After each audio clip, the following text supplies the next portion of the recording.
नमस्कार श्रोताओं। मेरा नाम अन्नपूर्णा है और आज मैं आपको सुना रही हूँ मुंशी प्रेमचंद्र जी द्वारा लिखी हुई कहानी गुल्ली डंडा। हमारे अंग्रेजी दोस्त माने या ना माने, मैं तो यही कहूँगा कि गुल्ली डंडा सब खेलों का राजा है। अब भी कभी लड़कों को गुल्ली डंडा खेलते देखता हूँ तो जी लोट पोट हो जाता है कि इनके साथ जाकर खेलने लगूं। न लॉन की जरूरत, न कोर्ट की, न नेट की, न थापी की। मजे से किसी पेड़ की एक टहनी काट ली, गुल्ली बना ली और दो आदमी भी आ जाएं तो खेल शुरू हो जाए। विलायती खेलों में सबसे बड़ा ऐब है कि उसके सामान महंगे होते हैं। जब तक कम से कम एक सैकड़ा न खर्च कीजिए, खिलाड़ियों में शुमार ही नहीं हो पाता। यहाँ गुल्ली डंडा है कि बिना हर फिटकरी के चोखा रंग देता है। पर हम अंग्रेजी चीज़ों के ऐसे दीवाने हो रहे हैं कि अपनी सभी चीज़ों से अरुचि हो गई। स्कूलों में हर एक लड़के से 3-4 हज़ार रुपए सालाना केवल खेलने की फीस ली जाती है। किसी को यह नहीं सूझता कि भारतीय खेल खिलाएं जो बिना दाम कौड़ी के खेले जाते हैं। अंग्रेजी खेल उनके लिए हैं जिनके पास धन है। गरीब लड़कों के सिर क्यों यह व्यसन मढ़ते हो? ठीक है, गुल्ली से आंख फूट जाने का भय रहता है, तो क्या क्रिकेट से सिर फूट जाने, तिल्ली फट जाने, टांग टूट जाने का भय नहीं रहता? अगर हमारे माथे में गुल्ली का दाग आज तक बना हुआ है, तो हमारे कई दोस्त ऐसे हैं जो थापी को बैसाखी से बदल बैठे। यह अपनी अपनी रुचि है।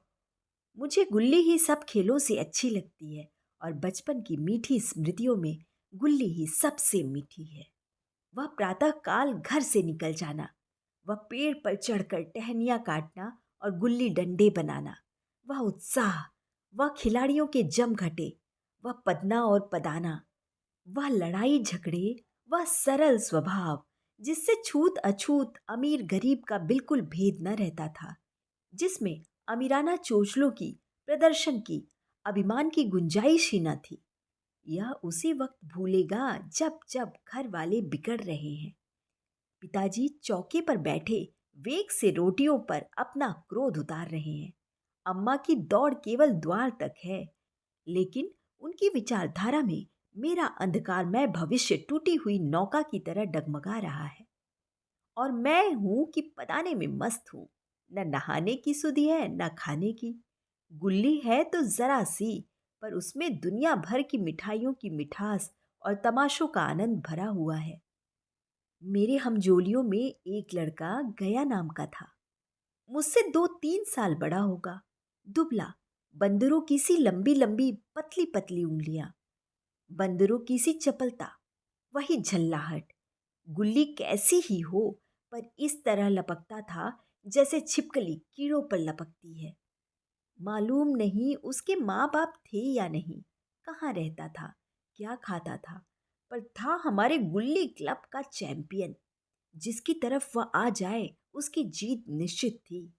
हम सब उसे दूर से आते देख उसका दौड़ कर स्वागत करते थे और अपना गुइया बना लेते थे। एक दिन मैं और गया दो ही खेल रहे थे। वह पदा रहा था, मैं पद रहा था।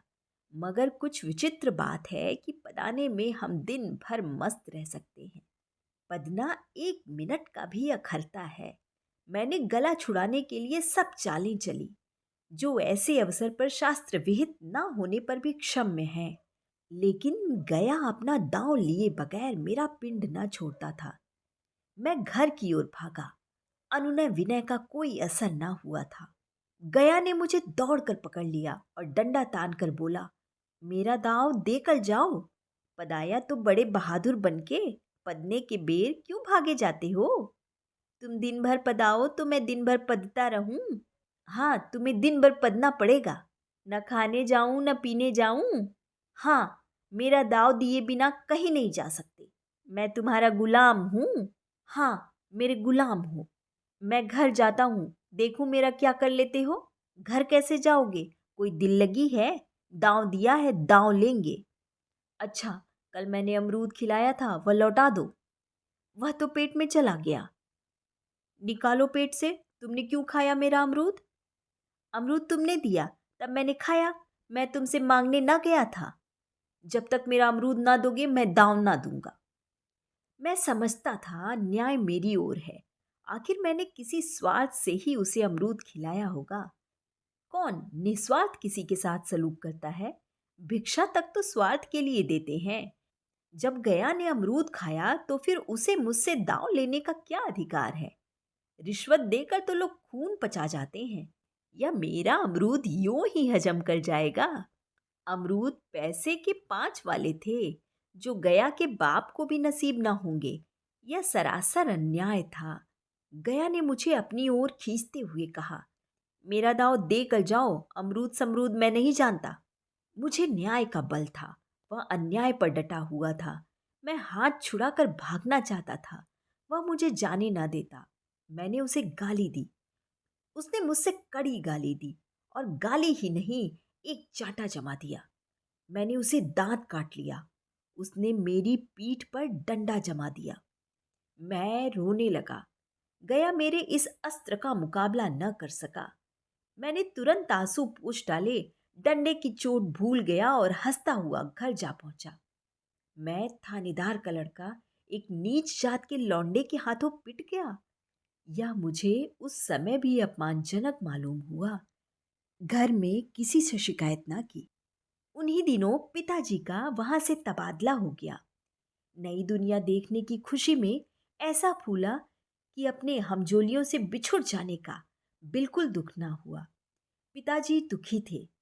वह बड़ी आमदनी की जगह थी। अम्मा जी भी दुखी थी।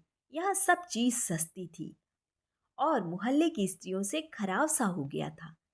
लेकिन मैं खुशी के मारे फूला न समाता था। लड़कों में जीट उड़ा रहा था। वहां ऐसे घर थोड़े ही होते हैं। ऐसे ऐसे ऊंचे घर हैं कि आसमान से बातें करते हैं। वहां के अंग्रेजी स्कूल में कोई मास्टर लड़कों को पीटे तो उसे जेल हो जाए। मेरे मित्रों की फैली हुई आंखें और चकित मुद्रा बतला रही थी कि मुझसे उनकी निगाह में कितनी स्पर्धा हो रही थी। मानो कह रहे थे, तू भगवान हो भाई, जाओ, हमें तो इसी उजाड़ ग्राम में जीना भी है और मरना भी। 20 साल गुजर गए। मैंने इंजीनियरिंग पास की और उसी जिले का दौरा करता हुआ उसी कस्बे में पहुंचा और डाक बंगले में ठहरा। उस स्थान को देखते ही इतनी मधुर बाल स्मृतियां हृदय में जाग उठी कि मैंने छड़ी उठाई और कस्बे की सैर करने निकला। आंखें किसी प्यासे पथिक की भांति बचपन के उन क्रीड़ा स्थलों को देखने के लिए व्याकुल हो रही थी। पर उस परिचित नाम के सिवा वहां और कुछ परिचित न था। जहां खंडहर था, वहां पक्के मकान खड़े थे। जहां बरगद का पुराना पेड़ था, वहां अब एक सुंदर बागीचा था। स्थान की काया पलट हो गई थी। अगर उसके नाम और स्थिति का ज्ञान न होता तो मैं उसे पहचान भी न सकता। बचपन की संचित और अमर स्मृतियां बाहें खोले अपने उन पुराने मित्रों से गले मिलने को अधीर हो रही थी। मगर वह दुनिया बदल गई थी। ऐसा जी होता था कि उस धरती से लिपट कर रहूं और कहूं, तुम मुझे भूल गई, मैं तो अब भी तुम्हारा वही पुराना रूप देखना चाहता हूं। सहसा एक खुली जगह में मैंने 2-3 लड़कों को गुल्ली डंडा खेलते देखा। एक क्षण के लिए मैं अपने को बिल्कुल भूल गया कि मैं एक ऊंचा अफसर हूं।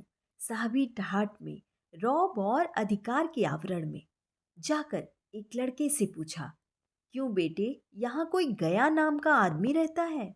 एक लड़के ने गुल्ली डंडा समेटकर सहमे हुए स्वर में कहा, कौन गया? गया चमार? मैंने यूं ही कहा, हाँ हाँ वही। गया नाम का कोई आदमी है तो शायद वही हो। हाँ है तो, जरा उसे बुला सकते हो? लड़का दौड़ता हुआ गया और एक क्षण में एक 5 हाथ के काले देव को साथ लिए आता दिखाई दिया। मैं दूर से ही पहचान गया। उसकी ओर लपकना चाहता था कि उसके गले लिपट जाऊं, पर कुछ सोच कर रह गया। बोला, कहो गया, मुझे पहचानते हो? गया ने झुककर सलाम किया। हाँ मालिक, भला पहचानूंगा क्यों नहीं। आप मजे में हो? बहुत मजे में। तुम अपनी कहो। डिप्टी साहब का साइस हूँ। मतई, मोहन, दुर्गा सब कहाँ हैं? कुछ खबर है? मतई तो मर गया। दुर्गा और मोहन दोनों डाकिया हो गए हैं। आप? मैं तो जिले का इंजीनियर हूँ। सरकार तो पहले ही बड़े ज़हीन थे। अब कभी गुल्ली डंडा खेलते हो? गया ने मेरी ओर प्रश्न भरी आंखों से देखा। अब गुल्ली डंडा क्या खेलूंगा सरकार। अब तो धंधे से छुट्टी नहीं मिलती। आओ, आज हम तुम खेलें। तुम पदाना, हम पदेंगे। तुम्हारा एक दांव हमारे ऊपर है, वह आज ले लो। गया बड़ी मुश्किल से राजी हुआ। वह ठहरा टके का मजदूर, मैं एक बड़ा अफसर। हमारा और उसका क्या जोड़। बेचारा झेप रहा था, लेकिन मुझे भी कुछ कम झेप न थी। इसलिए नहीं कि मैं गया के साथ खेलने जा रहा था, बल्कि इसलिए कि लोग इस खेल को अजूबा समझकर इसका तमाशा बना लेंगे और अच्छी खासी भीड़ लग जाएगी। उस भीड़ में वह आनंद कहाँ रहेगा। पर खेले बगैर तो रहा नहीं जाता। आखिर निश्चय हुआ कि दोनों जने बस्ती से बहुत दूर खेलेंगे और बचपन की उस मिठाई को खूब रस ले लेकर खाएंगे। मैं गया को लेकर डाक बंगले पर आया और मोटर में बैठकर दोनों मैदान की ओर चले। साथ में एक कुल्हाड़ी ले ली। मैं गंभीर भाव धारण किए हुए था, लेकिन गया इसे अभी तक मजाक ही समझ रहा था। फिर भी उसके मुख पर उत्सुकता या आनंद का कोई चिन्ह न था। शायद वह हम दोनों में जो अंतर हो गया था, यही सोचने में मगन था। मैंने पूछा, तुम्हें कभी हमारी याद आती थी गया? सच कहना। गया झेपता हुआ बोला, मैं आपको याद करता हुजूर, किस लायक हूँ। भाग में आपके साथ कुछ दिन खेलना बदा था, नहीं मेरी क्या गिनती। मैंने कुछ उदास होकर कहा, लेकिन मुझे तो बराबर तुम्हारी याद आती थी। तुम्हारा वह डंडा जो तुमने तान कर जमाया था, याद है ना? गया ने पछताते हुए कहा, वह लड़कपन था सरकार, उसकी याद ना दिलाओ। वह मेरे बाल जीवन की सबसे रसीली याद है। तुम्हारे उस डंडे में जो रस था, वह तो अब न आदर सम्मान में पाता हूँ, न धन में। इतनी देर में हम बस्ती से कोई 3 मील निकल आए। चारों तरफ सन्नाटा है। पश्चिम ओर कोसों तक भीम ताल फैला हुआ है, जहां आकर हम किसी समय कमल पुष्प तोड़ ले जाते थे और उसके झुमक बनाकर कानों में डाल लेते थे। जेठ की संध्या केसर में डूबी चली आ रही है। मैं लपक कर एक पेड़ पर चढ़ गया और एक टहनी काट लाया। चटपट गुल्ली डंडा बन गया। खेल शुरू हो गया। मैंने गुच्ची में गुल्ली रखकर उछाली। गुल्ली गया के सामने से निकल गई। उसने हाथ लपकाया जैसे मछली पकड़ रहा हो। गुल्ली उसके पीछे जाकर गिरी। यह वही गया है जिसके हाथों में गुल्ली जैसे आप ही आकर बैठ जाती थी। वह दाहिने बाएं कहीं हो, गुल्ली उसकी हथेली में ही पहुंचती थी, जैसे गुल्लियों पर वशीकरण डाल देता हो। नई गुल्ली, पुरानी गुल्ली, छोटी गुल्ली, बड़ी गुल्ली, नोकदार गुल्ली, सपाट गुल्ली, सभी उससे मिल जाती थी, जैसे उसके हाथों में कोई चुंबक हो, गुल्लियों को खींच लेता हो। लेकिन आज गुल्ली को उससे वह प्रेम नहीं रहा। फिर तो मैंने पदाना शुरू किया। मैं तरह तरह की धांधलियां कर रहा था। अभ्यास की कसर बेईमानी से परी कर रहा था। कुछ जाने पर भी डंडा खेले जाता था। हालांकि शास्त्र के अनुसार गया की बारी आनी चाहिए थी। गुल्ली पर ओछी चोट पड़ती व जरा दूर पर गिर पड़ती तो मैं झपट कर उसे खुद उठा लेता और दोबारा टार डालता। गया वह सारी बेकायदियां देख रहा था, पर कुछ न बोलता था, जैसे उसे वह सब कायदे कानून भूल गए। उसका निशाना कितना अचूक था। गुल्ली उसके हाथ से निकलकर टन से डंडे से आकर लगती थी। उसके हाथ से छूटकर उसका काम था डंडे से टकरा जाना।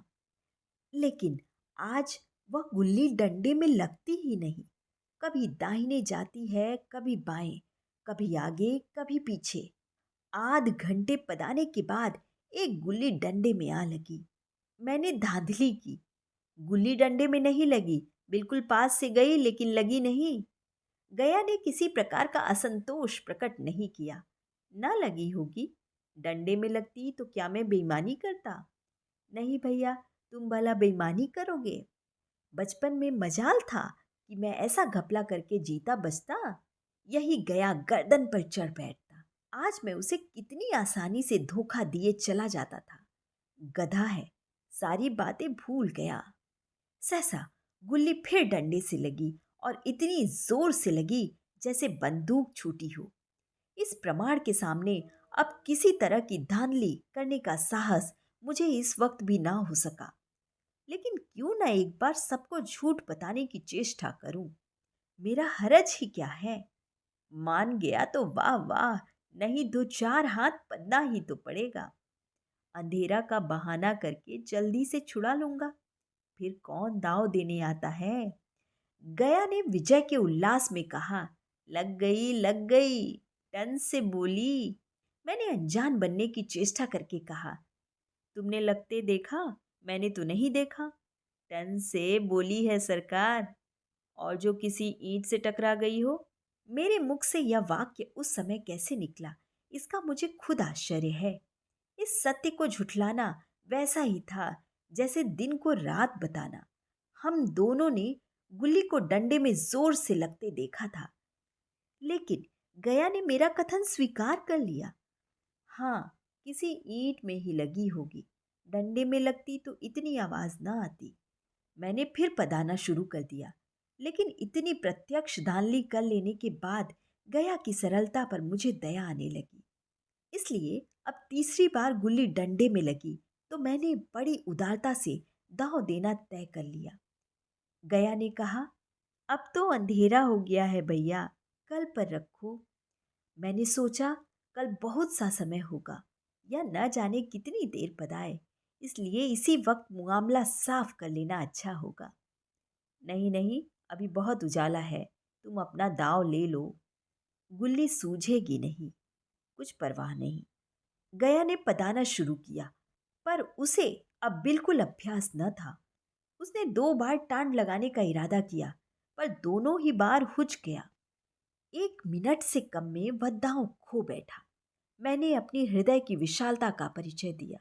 एक दांव और खेल लो। तुम तो पहले ही हाथ में हुच गए। नहीं भैया, अब अंधेरा हो गया, तुम्हारा अभ्यास छूट गया, कभी खेलते नहीं।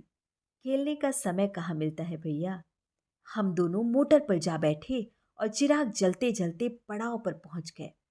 गया चलते चलते बोला, कल यहाँ गुल्ली डंडा होगा, सभी पुराने खिलाड़ी खेलेंगे, तुम भी आओगे?